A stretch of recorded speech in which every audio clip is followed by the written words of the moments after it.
अइली बरतिया जनक जी के द्वारे जी, हाथी घोड़ा बन दुल्हे लवंगी की डारी जी, हाथी घोड़ा बन दुल्हे। घर में से निकलल बेटी के पापा जी, काहे पूता तोड़े लाला वनिया का डार जी, काहे पूता तोड़ेला।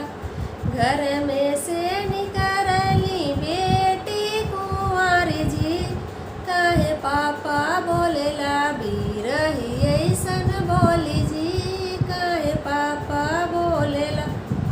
मैं तो से पूछलो बेटी कुंवारी जी, कैसे कचिना बेटी अपन बरियात जी, कैसे कचिना बेटी।